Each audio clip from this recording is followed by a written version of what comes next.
Oke, di sini kita akan membahas tentang bagaimana cara kita menghitung pH dari suatu larutan penyangga asam. Kita tahu larutan penyangga asam itu terdiri atas dua komponen, asam lemah dan basa konjugasinya. Asam lemah dan basa konjugasinya. Jadi, pasangan-pasangan senyawa ini itu adalah senyawa-senyawa yang dapat membentuk suatu larutan penyangga asam. Kita ambil contohnya satu, misalnya kita punya suatu larutan yang isinya itu adalah asam lemah CH3COH dan pasangan basa konjugasinya yaitu CH3CO-. Nah, berarti di sini kita punya suatu larutan penyangga asam. Ini asam lemah, ini pasangan basa konjugasinya. Yang akan kita pelajari di video kali ini, kita akan belajar ketika kita punya larutan penyangga asam seperti ini, gimana cara kita tahu nilai pH dari larutan ini. Kita kan tahu pH itu kan sama dengan negatif log dari konsentrasi H+. Berarti buat tahu pH dari larutan ini, kita harus tahu dulu berapa konsentrasi H+ yang ada pada larutan di sini. Berarti tugas kita itu mencari tahu berapa konsentrasi ion H+ yang ada pada larutan penyangga asam ini. Berapa konsentrasi H+ di sini? Nah, apa persamaan atau rumus yang bisa kita gunakan untuk mencari konsentrasi H+ di larutan penyangga ini? Nah, kita lihat di sini. Jadi, untuk menghitung konsentrasi H+ yang ada pada suatu larutan penyangga asam, kita bisa menggunakan rumus ini. Jadi, konsentrasi H+ itu sama dengan Ka.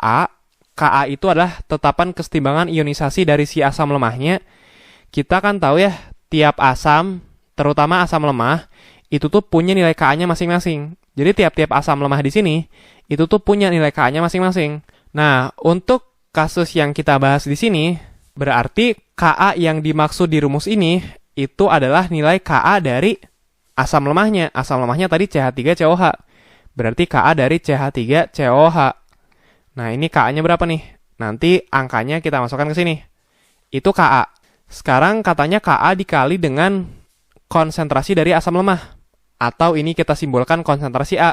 Jadi konsentrasi A itu adalah konsentrasi dari si asam lemahnya. Nah, ini berarti adalah konsentrasi dari si asam lemah CH3COH di sini. Nah, dia ini konsentrasinya berapa nih? Di larutan ini, berapa konsentrasi dari asam lemah CH3COH?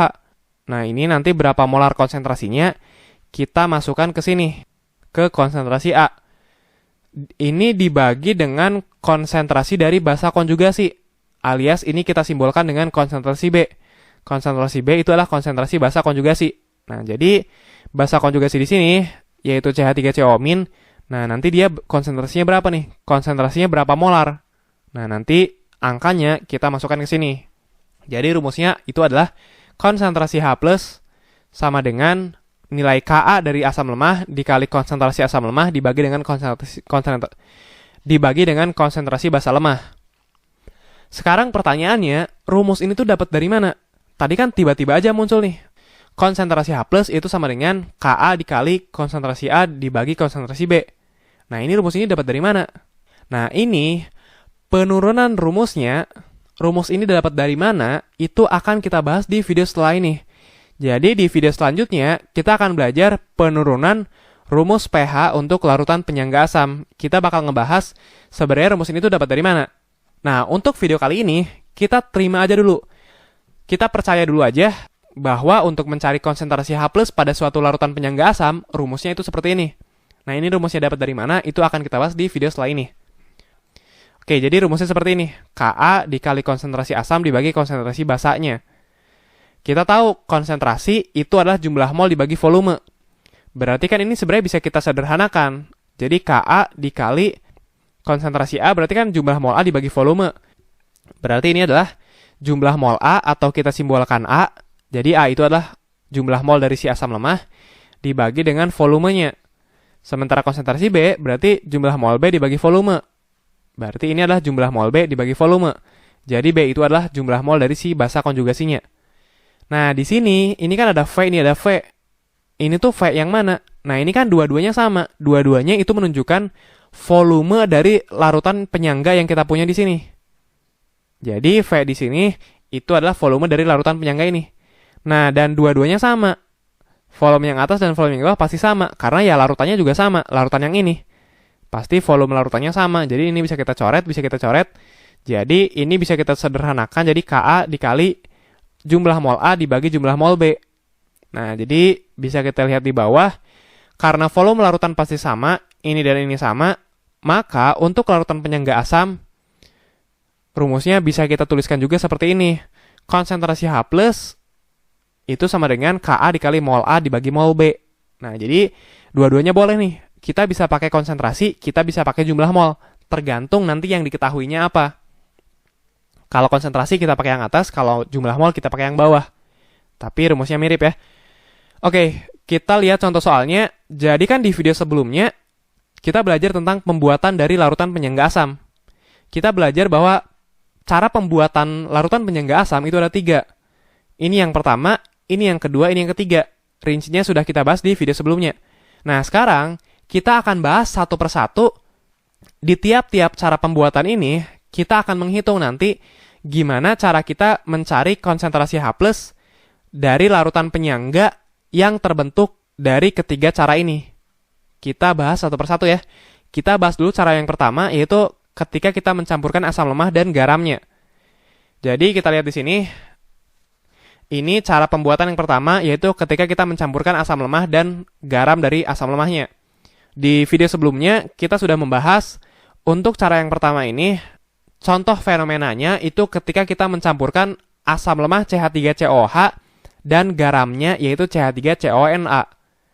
Nah, ketika kita mencampurkan dua senyawa ini, kita sudah belajar bahwa pasti nanti di sini akan terbentuk suatu larutan penyangga asam. Di sini pasti akan terbentuk campuran antara CH3COH dan CH3COO-. Di mana ini adalah asamnya, yang bawah itu adalah basanya.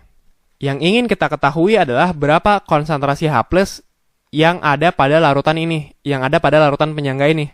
Ya udah, kita pakai rumus yang tadi. Nah, rumusnya pakai yang mana? Apakah yang konsentrasi atau yang jumlah mol? Kita lihat yang diketahuinya di sini adalah konsentrasi. Di sini diketahui si asam lemah itu punya konsentrasi 0,2 molar. Sementara si garamnya itu punya konsentrasi 0,1 molar. Berarti di sini kita pakai rumus yang konsentrasi, karena yang diketahuinya itu konsentrasi. Oke, jadi H+ itu sama dengan Ka.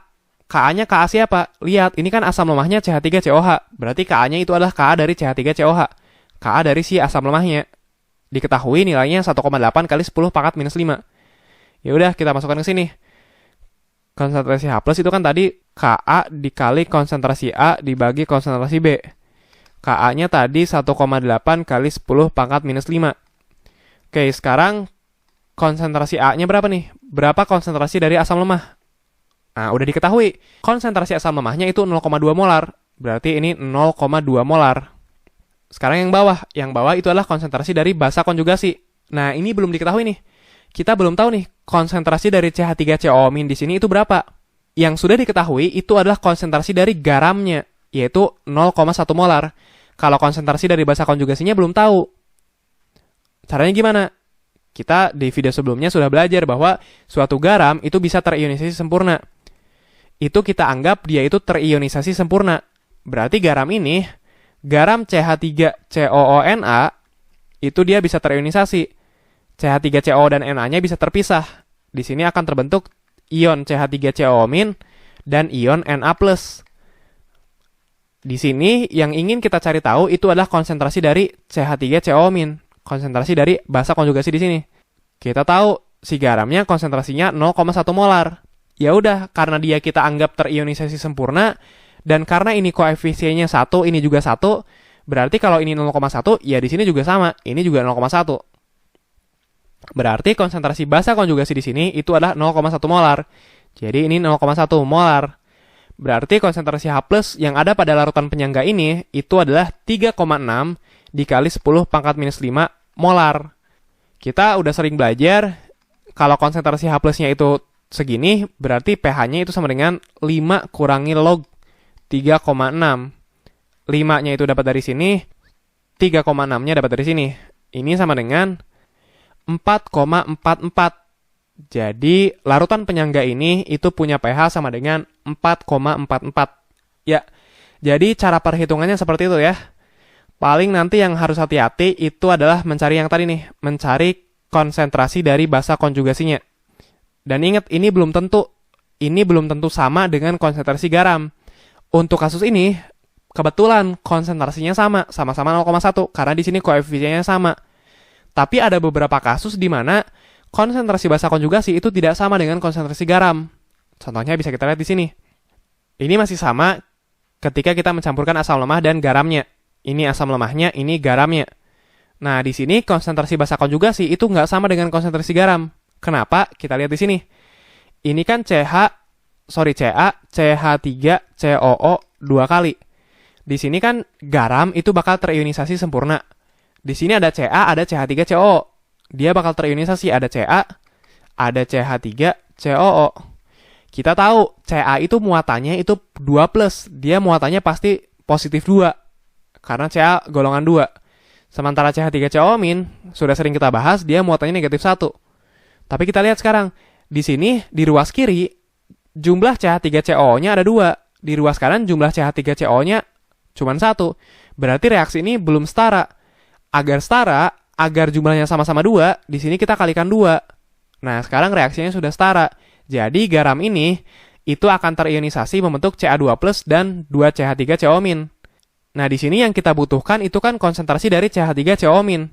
Konsentrasi dari basa konjugasinya. Yang kita butuhkan adalah konsentrasi dari si CH3COO- ini.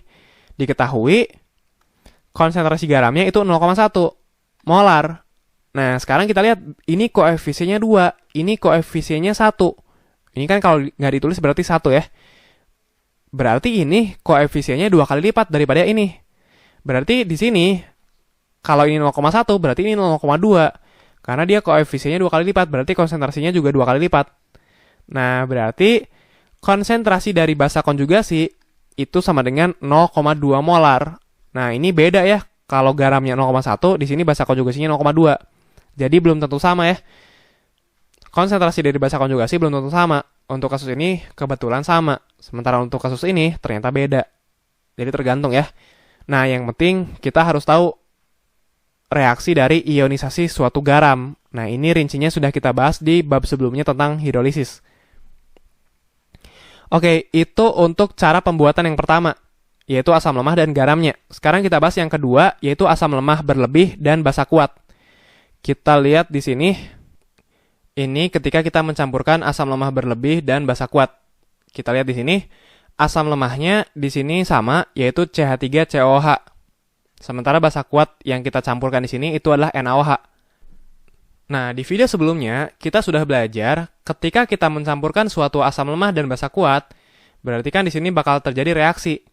Jadi si CH3COOH dia itu akan bereaksi dengan si basa NaOH. Di sini akan terbentuk garam CH3COONa. Sekaligus akan ada H2O. Kalau ada suatu reaksi, berarti bisa kita tulis mula-mulanya berapa, yang bereaksi berapa, dan yang tersisa berapa.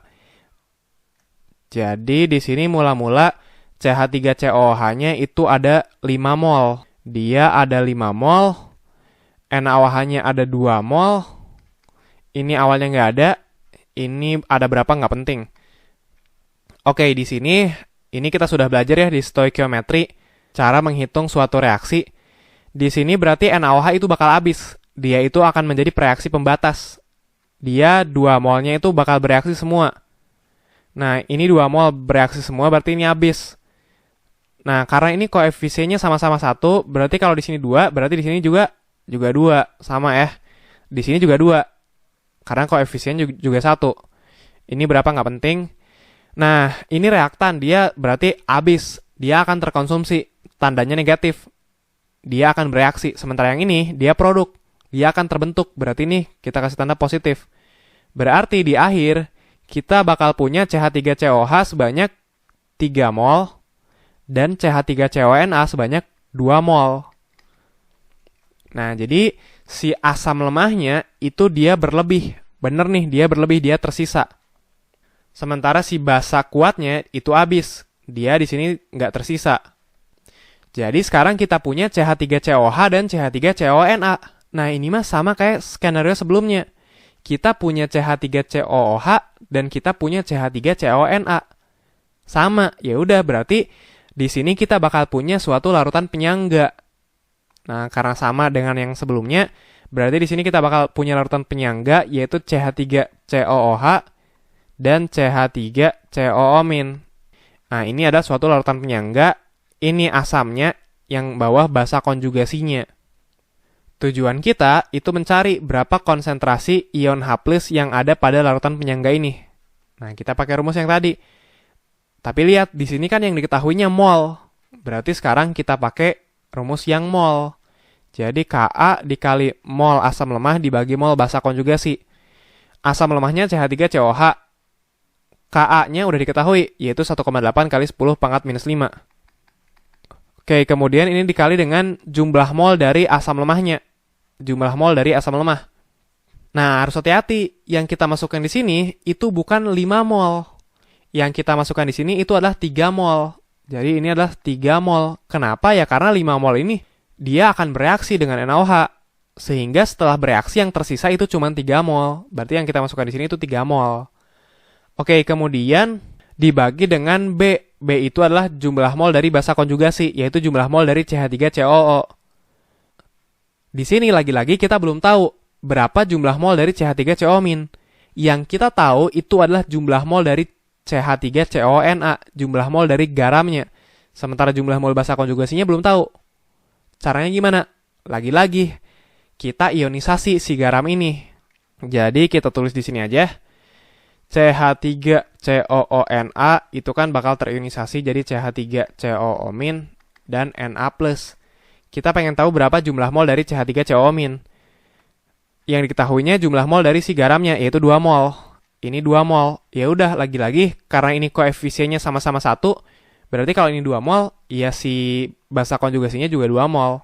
Jadi jumlah mol dari CH3COO- di sini itu sama dengan jumlah mol dari garamnya. Yaitu sama dengan 2 mol. Ini sama dengan 2,7 dikali dengan 10⁻⁻⁵ molar. Lagi-lagi, kalau konsentrasi hanya segini, berarti nilai pH-nya itu adalah 5 kurangi log 2,7. 5-nya dapat dari sini, 2,7-nya dapat dari sini. Ini sama dengan 4,57. Ya, jadi larutan penyangga yang kita punya di sini, itu punya pH sama dengan 4,57.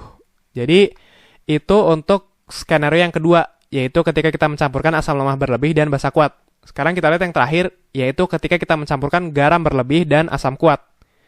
Kita lihat di sini. Di sini kita mencampurkan garam berlebih dan asam kuat. Di sini garamnya itu adalah garam CH3CONA, asam kuatnya itu HCl. Nah, ini kita sudah bahas di video sebelumnya. Ketika kita mencampurkan dua senyawa ini, maka yang akan terjadi di sini itu adalah suatu reaksi. Jadi CH3CONA tambah HCl itu akan bereaksi. Ini juga udah kita bahas di video sebelumnya. Hasil reaksinya itu adalah CH3COOH ditambah dengan NaCl. Ini mula-mula reaksi setara.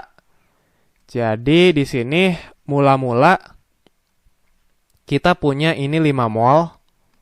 Ini punya 3 mol. Ini awalnya nggak ada. Ini awalnya berapa nggak penting. Kemudian di sini yang jadi reaksi pembatas itu adalah HCl. Dia akan bereaksi semuanya. Jadi di akhir itu nggak ada HCl yang tersisa. HCl-nya bakal habis. Si asam kuatnya bakal habis. Karena ini koefisiennya sama-sama 1, kalau ini 3, berarti ini juga 3. Ini juga negatif, ini juga koefisiennya 1, berarti ini juga 3. Ini dia tandanya positif. Ini berapa nggak penting. Berarti nanti di akhir kita punya CH3CONA sebanyak 2 mol. Dan CH3COH sebanyak 3 mol. Lagi-lagi, ternyata setelah reaksi, yang kita punya itu adalah CH3COH dan CH3CONA. Ya udah, ini mah sama dengan 2 kasus sebelumnya. Kita punya CH3COH dan CH3CONA. Begitupun yang tadi, di sini kita punya CH3COH dan CH3CONA. Ini juga sama. Ya udah, caranya sama. Berarti di sini kita akan punya suatu larutan penyangga CH3COOH dan CH3COO-. Ini asamnya, ini basa konjugasinya. Yang mau kita cari adalah konsentrasi dari ion H+-nya. Ini yang diketahuinya mol, berarti kita pakai rumus yang mol. Ka dikali mol asam dibagi mol basa konjugasi. Ka-nya berarti Ka asam lemah. Ka dari si asam lemah ini, yaitu 1,8 kali 10 pangkat minus 5. Ini mol ya, mol A itu berarti mol asam itu 3 mol. Kemudian mol basa konjugasinya, nah ini lagi-lagi belum diketahui. Yang diketahui itu adalah mol dari si garam. Nah, karena kita udah sering, kita udah tahu kalau mol garam CH3CONA-nya 2 mol, berarti mol basa konjugasi CH3COO- juga 2 mol ya. Sama persis kayak yang tadi ya, penurunannya. Berarti, ini mah sama juga nih. Ini sama dengan 2,7 kali 10 pangkat minus 5, sama persis ya. Dia pH-nya juga sama, yaitu 4,57, pH 4,57. Jadi, ini adalah pH dari larutan penyangga yang kita punya di sini. Jadi, itu untuk ketiga cara pembuatan, cara menghitung pH-nya seperti tadi ya. Kita gunakan rumus yang ini. Oke, sekarang gini. Sekarang kelihatan sebenarnya kenapa larutan penyangga ini itu disebut dengan larutan penyangga asam. Karena kalau kita amati, larutan penyangga ini itu pasti punya pH kurang dari 7. Pasti punya pH kurang dari 7. Kalau pH-nya kurang dari 7, artinya larutan tersebut itu bersifat asam. Nah, larutan yang kita cari tadi, itu kan pH-nya kurang dari 7 semua nih. Ini pH-nya kurang dari 7, artinya larutan-larutan penyangga ini, itu dia bersifat asam. Dia pH-nya kurang dari 7. Itulah kenapa larutan penyangga ini, itu disebut dengan larutan penyangga asam. Oke, sekarang gini. Sekarang kita misalkan larutan penyangga asam yang kita punya, misalnya di sini kita punya CH3COOH dan CH3COO-. Kita tahu ini adalah suatu larutan penyangga asam. Ini asam lemahnya, ini basa konjugasinya. Nah, sekarang misalnya kasus yang tadi deh, yang terakhir. Ini CH3COOH-nya 3 mol, CH3COO-nya 2 mol. Misalnya ini dia jumlah molnya itu 3 mol, ini jumlah molnya itu 2 mol. Nah, misalnya kita punya larutan penyangga seperti ini. Kemudian, misalnya kita masukkan senyawa HCl ke dalam larutan ini. Kita masukkan senyawa HCl sebesar 1 mol ke dalam larutan ini. Nah, apa yang akan terjadi? Apa yang akan terjadi ke larutan penyangga ini? Nah, di sini kita balik lagi ke konsep yang sudah kita pelajari ketika kita membahas tentang cara kerja dari larutan penyangga. Nah, ini kan skenario seperti ini, itu sudah kita bahas di video tentang cara kerja larutan penyangga. Ketika kita punya larutan penyangga, terus kita masukkan suatu asam ke sini, yang akan terjadi adalah si asam tadi pertama dia itu akan terionisasi, membentuk H+ dan Cl-. Artinya, ketika kita memasukkan asam HCl ke sini, itu sebenarnya sama aja. Kita itu memasukkan ion H+ ke wadah ini, ke larutan penyangga ini. Dan di sini karena dia asam kuat, kalau ini 1 mol, ini juga pasti 1 mol. Karena HCl itu asam kuat, ini koefisiennya 1, ini koefisiennya 1. Berarti kalau ini 1 mol, ini 1 mol. Nah, ini tidak berlaku untuk semua asam ya. Kalau asamnya lemah, nanti perhitungannya beda. Nah, itu konsep yang sudah kita pelajari di bab asam basa. Intinya, untuk HCl ini, kalau ini 1 mol, berarti ion H+ yang masuk ke sini itu juga 1 mol. Nah, apa yang akan terjadi? Ini konsepnya sudah kita bahas ketika kita membahas tentang cara kerja larutan penyangga. Yang akan terjadi adalah, pada larutan penyangga, ketika dilakukan penambahan asam, H+ dari asam tersebut itu akan bereaksi dengan basa konjugasi. Nah, jadi H+ akan bereaksi dengan basa konjugasi, membentuk asam konjugasinya. Jadi, si H+ itu akan bereaksi dengan basa konjugasi, yaitu dengan CH3COO-, membentuk CH3COOH, membentuk asam konjugasi, yang ini. Ini mula-mula reaksi setara. Di sini kita punya H+-nya itu sebanyak 1 mol. Berarti ini 1 mol. CH3COO-nya itu sebanyak 2 mol. Sementara CH3COOH mula-mulanya sebanyak 3 mol. Di sini H+-nya bakal habis karena dia lebih sedikit. Jadi ini negatif 1 mol. Ini gak tersisa. Karena ini negatif 1, ini juga berarti negatif 1. Karena koefisiennya sama. Ini juga koefisiennya sama, berarti ini juga 1. Tapi dia produk, berarti dia positif. Berarti ini jadi 1 mol, berarti ini jadi 4 mol. Nah, ternyata ketika kita memasukkan HCl ke sini, si H plusnya akan bereaksi dengan basa konjugasi, membentuk asam konjugasi. Sehingga jumlah mol dari asam dan basa konjugasi di sini itu akan berubah. Dia yang awalnya 3 berubah jadi 4, dia yang awalnya 2 berubah jadi 1. Nah, sekarang kita hitung perubahan pH-nya berapa. Kalau CH3COH-nya 4 mol dan CH3CO-nya 1 mol, pH-nya berapa? Ya udah, caranya tadi konsentrasi dari H+ itu sama dengan Ka dikali mol asam dibagi mol basa. Ka-nya tadi 1,8 kali 10 pangkat minus 5. Asamnya itu 4 mol, sementara basa konjugasinya 1 mol. Ini sama dengan 7,2 kali 10 pangkat minus 5. Nah, jadi sekarang konsentrasi H+ yang ada di dalam ini itu adalah 7,2 kali 10 pangkat minus 5. Berarti pH-nya itu sama dengan 5 kurangi log 7,2. 5-nya dapat dari sini, 7,2-nya dapat dari sini. Ini sama dengan 4,14. Nah, jadi sekarang pH-nya itu berubah jadi 4,14. Kalau kita lihat di sini, tadi kan sebelum kita tambahkan HCl, pH-nya itu 4,57. Setelah kita tambahkan HCl, pH-nya berubah, turun jadi 4,14. Nah, tapi di sini turunnya tidak signifikan. Dari 4,57 turun jadi 4,14. pH-nya mengalami perubahan, pH-nya turun tapi tidak terlalu banyak. Perubahannya itu tidak signifikan. Nah, ini gara-gara larutan ini itu adalah larutan penyangga. Jadi peningkatan konsentrasi H+-nya bisa dicegah gara-gara si H+-nya kita buat dia bereaksi. Sehingga pH larutan penyangga itu tidak akan terlalu banyak berubah. Nah, jadi nyambung ya sama konsep yang sudah kita bahas ketika kita membahas tentang cara kerja larutan penyangga. Ternyata terbukti secara perhitungan nilai pH-nya itu memang tidak terlalu banyak berubah. Ketika kita tambahkan basa juga sama.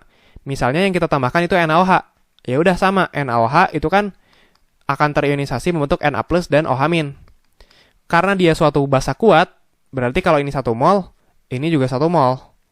Artinya kita memasukkan OH- 1 mol ke sini. Misalnya kondisi awalnya sama. Ada CH3COOH dan CH3COO-. Awalnya tadi 3 mol sama 2 mol. Ini 3 mol, ini 2 mol.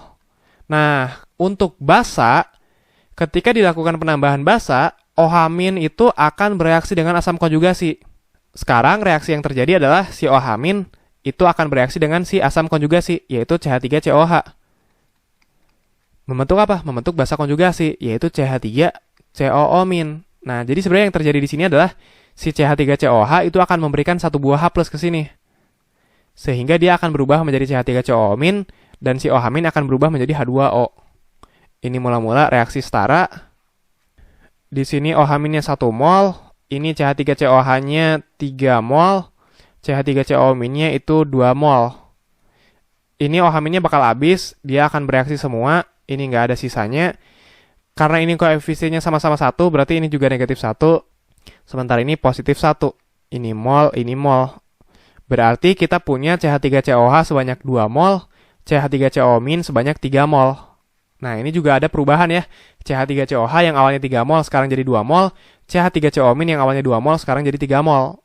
Jadi sekarang pH-nya berapa setelah kita tambahkan basa? Ya udah, kita hitung. Konsentrasi H+-nya itu adalah Ka dikali A dibagi B. Ka-nya masih sama, 1,8 kali 10 pangkat minus 5. Mol asamnya itu 2, mol basanya 3. Ini sama dengan berapa nih? 1,2 kali 10 pangkat minus 5 molar. Ini konsentrasi H+-nya. Berarti pH-nya itu sama dengan 5 kurangi log 1,2. 5-nya dapat dari sini, 1,2-nya dapat dari sini.